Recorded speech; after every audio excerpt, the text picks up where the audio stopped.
Hi, thanks for joining us today on Envision, where we are talking with Dr. Brian Maher, our superintendent, about some good results regarding our students who are first generation English language learners.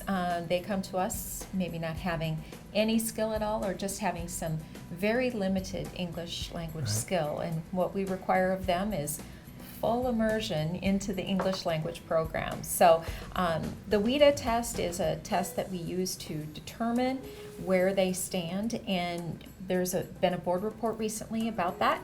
Just give us an overview of what that looks like. Well, from a real general sense, the overview is very positive. And I say that based on the number of students who are in our ELL programs. And the WIDA exam helps us determine whether or not the student can move out of that immersion instruction. And we're moving kids out at a faster rate than we have in years past. So that's a very good thing.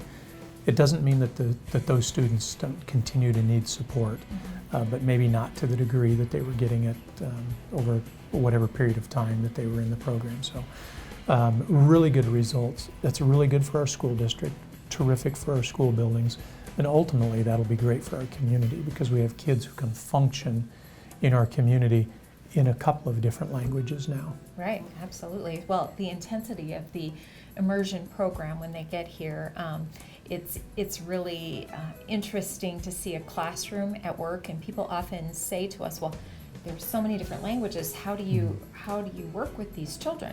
Well, we speak English to them. We only have to speak one language to them. Right. And so that program is really, it's been honed over the years for the past couple of decades, and it's amazing to see at work.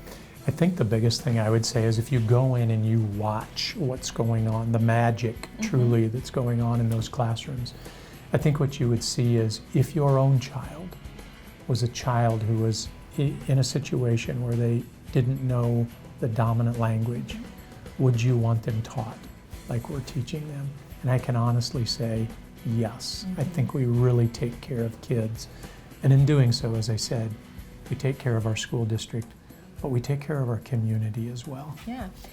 This is a little further from the WIDA assessment, and that's just the tool we use to look at kids and their progress and how quickly we can get them into a traditional classroom. But we also have services available for non-English speaking parents, something called Parent University that is really a great opportunity for the family to really engage with the child in their learning. Yeah, and you think about that transition. It's not just that student who's learning a new language. That student comes from a home that is also learning a new language and learning, in most instances, a new culture. So the Parent University is, while not part of the WIDA report, directly related to the assimilation of kids into the United States, into South Dakota, into Sioux Falls. Right, right. And so by supporting the family, we're truly supporting the student, and hopefully that becomes good news for our entire community. So great news about the WIDA assessment as we're moving kids out of that program at a faster rate, or out of the English language learner program. And we'll continue to work hard on those students and give them what they need to succeed. Thanks for joining us today on Envision.